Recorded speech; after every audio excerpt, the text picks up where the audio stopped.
वेश्या व्यवसाय गोकुळनगर मध्ये ग्राहकांच्याकडून लूटमार, पुढं घडलं भयंकर। सांगली शहरातील विश्रामबाग पोलीस ठाण्याच्या हद्दीत गोकुळनगर हा भाग संवेदनशील आहे, कारण या ठिकाणी वेश्या व्यवसाय चालत असल्याने अनेक गुन्हेगारी कृत्ये या ठिकाणी घडत असतात। या ठिकाणी गुंड प्रवृत्तीचे लोक दादागिरी दाखवत लोकांना लुबाडत असतात। या ठिकाणी वेश्या महिलांच्याकडे येणाऱ्या इसमांकडून हे गुंड खंडणी वसूल करण्याचे काम करत असून पुढे पुढे त्यांनी बेकायदा पार्किंग वसुली सुरू केली आहे। यामध्ये एक पोलीसही सहभागी असल्याचे समजते। त्यावरूनच या ठिकाणी वाढत चाललेली गुन्हेगारी किती गंभीर स्वरूपाची आहे हेही समजते। या गोष्टीचा त्रास वेश्या व्यवसाय करणाऱ्या महिलांना होत असल्याने त्यांनी आपली कैफियत पोलीस अधीक्षक तुषार दोशी यांच्या पुढे मांडली। त्यांनी कारवाई केल्याने काही अशी खंडणी वसुलीचे प्रकार थांबले, पण याचा राग या वसुली करणाऱ्या गुंडांना आला। या ठिकाणी राहणाऱ्या चैतन्य तोरणे यानेच पोलिसांना खंडणी वसुलीची माहिती दिली असावी असा संशय या खंडणीखोरांना आला आणि चैतन्य तोरणेचा खून झाला। या धक्कादायक घटनेचा सविस्तर वृत्तांत पुढे पाहण्या अगोदर जर तुम्ही या चॅनेलवर जर नवीन असाल तर प्लीज आपल्या या मराठी चॅनेलला नक्की सबस्क्राईब करा। सांगली रेल्वे स्टेशन जवळ असणारे गोकुळनगर ही वेश्या वसाहत आहे। या महिलांसाठी सामाजिक संघटना विविध उपक्रम राबवत असतात। त्यांच्या आरोग्याची काळजी घेतली जाते। या ठिकाणी कर्नाटक राज्यातून तसेच इचलकरंजी, कोल्हापूर, निपाणी, कागल, सातारा अशा विविध ठिकाणाहून लोक येत असतात।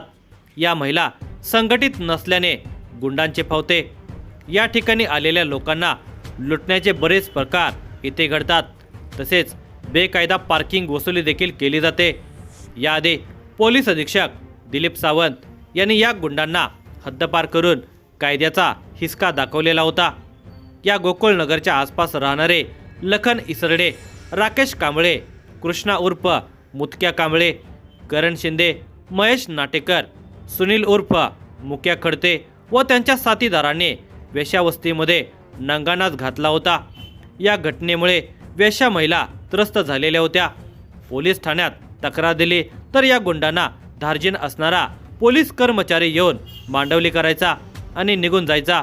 गुंडाविरोधात कोणतीही कारवाई केली जात नव्हती। त्यानंतर सर्व महिला एकत्र झाल्या आणि त्यांनी पोलीस अधीक्षक तुषार दोशी यांना भेटून आपली सारी कैफियत मांडली। याबाबत पोलीस अधीक्षक तुषार दोशी यांनी गांभीर्याने प्रकरणामध्ये लक्ष घालून गुंडागर्दी आणि वसुली थांबवण्याचे आदेश दिले। यानंतर सारे काही सुरळीत चालू होते। लूटमार, पार्किंग वसुली बंद झाली। दिनांक 13 जुलै 2026 रोजी लखन इसरडे, राकेश कांबळे, करण शिंदे, सुनील उर्फ मुक्या खडते, कृष्णा उर्फ मुतक्या कांबळे यांनी गोकुळनगरमध्ये एका इसमाला मारहाण केले। त्याबाबत महिलांनी लखन इसरडे व त्याच्या साथीदारांना जाब विचारला। या घटनेबाबत चैतन्य तोरणे हा कारणीभूत असल्याचा संशय लखन इसरडे याला होता।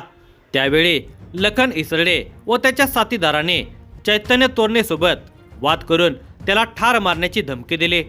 या साऱ्या घटनेनंतर लखन इसरडे व त्याची गँग कार्यरत झाली।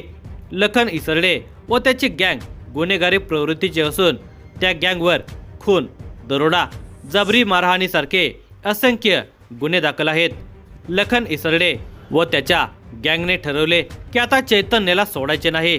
दुसऱ्या दिवसापासून चैतन्याचा पाठलाग सुरू झाला। मंगळवार दिनांक 14 जुलै 2026 रोजी लखन इसरडे व त्याच्या गँगने माहिती काढली चैतन्य तोरणे हा सांगलीमधील कृष्णा नदीच्या घाटावर मासे पकडण्यासाठी गेला आहे। त्यानंतर लखन इसरडेने आपल्या गँगला एकत्र बोलावून घेतले। हातामध्ये धारदार चाकू, कुऱ्हाड घेऊन ते निघाले। कृष्णा नदी घाटावर त्यांनी चैतन्याचा शोध घेऊन त्याला गाठले। तेथे त्याला लाथाबुक्याने मारहाण केली। कुऱ्हाडीचे आणि चाकूचे घणाघाती घाव चैतन्याच्या छातीत, डोक्यात, मानेवर, हातावर घातले। चैतन्य जीवाच्या आकांताने आरडाओरडा करत होता। त्यावेळी चैतन्याचे नातलग तिथे पोहोचले। त्यांना कुऱ्हाड आणि चाकूचा धाक दाखवत, आमच्यामध्ये पडू नका, तुम्हाला सुद्धा जिवंत ठेवणार नाही असा दम दिला। चैतन्य रक्ताच्या थरोळ्यामध्ये पडला होता। त्याची हालचाल शांत झाल्याचे बघून लखन इसरडे व त्याची गँग घटनास्थळावरून नागरिकांना धाक दाखवत पळून गेले. कृष्णा नदीघाटावर तरुण मुलाचा खून झाल्याची माहिती हवालदार गौतम कांबळे यांना मिळताच त्यांनी ही घटना सांगली शहर प्रभारी पोलीस निरीक्षक अरुण सुगावकर यांना सांगितले. थोड्याच वेळात ते आपले पथक घेऊन घटनास्थळी दाखल झाले. या घटनेची माहिती मिळताच पोलीस अधीक्षक तुषार दोशी, अप्पर पोलीस अधीक्षक कल्पना बारवकर, उपअधीक्षक संदीप भागवत व पोलीस निरीक्षक संजीव झाडे घटनास्थळी आले. पंचनाम्याचे सोपस्कार पार पाडून मृतदेह सांगली सिव्हिल हॉस्पिटलला विच्छेदनासाठी पाठवून देण्यात आला. पोलीस निरीक्षक अरुण सुगावकर यांनी या घटनेचा तपास हाती घेतला. या घटनेतील हल्लेखोर कोण असावेत याची माहिती घेतली. काही संशयितांची नावे मिळाली. दिनांक 13 जुलै रोजी झालेल्या वादाची माहिती मिळाल्याने सांगली शहर पोलीस आणि स्थानिक गुन्हे अन्वेषणचे पथक आरोपींचा शोध घेऊ लागले.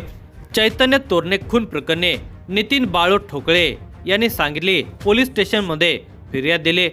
त्यावरून गुन्हा रजिस्टर नंबर 290/2026 भारतीय न्याय संहिता कलम 103(1), 189(2), 190, 191(2), 191(3), 115(2), 351(2), 351(3) सह आर्म ॲक्ट 4, 25, 27 सह 1-3-135 नुसार संशयित आरोपी लखन पंडित इसरडे राहणार टिंबर एरिया सांगली, राकेश शामराव कांबळे राहणार न्यू टिंबर एरिया नवीन वसाहत सांगली, कृष्णा उर्फ मुतक्या कोरणनापा कांबळे राहणार संजय गांधीनगर झोपडपट्टी स्वस्तिक वे ब्रिज मागे भीमनगर सांगली, करण किशोर शिंदे राहणार स्वस्तिक वे ब्रिज मागे भीमनगर सांगली, महेश विजय नाटेकर राहणार Sambhaji colony timber area Sangli, Sunil उर्फ मुक्या निलापा खडते राहणार टिंबर एरिया नवीन वसाहत सांगली या सर्वांच्या विरोधात गुन्हा दाखल झाला.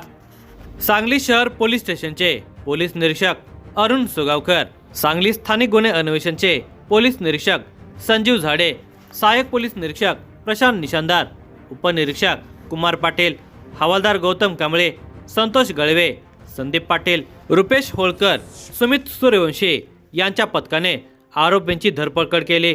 यामध्ये आणखी 2 बाल अपचारी आहेत. सर्व आरोपींना न्यायालयाने 7 दिवसांची पोलीस कोठडी दिली असून 2 बालकांना बाल सुधारगृहात ठेवले आहे. संशयित आरोपी लखन इसरडे याच्या विरोधात विश्रामबाग पोलीस स्टेशनमध्ये गुन्हा रजिस्टर नंबर 598/2023 भारतीय न्याय संहिता कलम 302, 307, 323, 143, 144 आणि इतर गुन्हे दाखल आहेत. या घटनेतील मुख्य आरोपी लखन इसरडे हा फरार असून पोलीस त्याचा शोध घेत आहेत. या संबंधित घटनेचा पुढील तपास अजूनही सुरू आहे.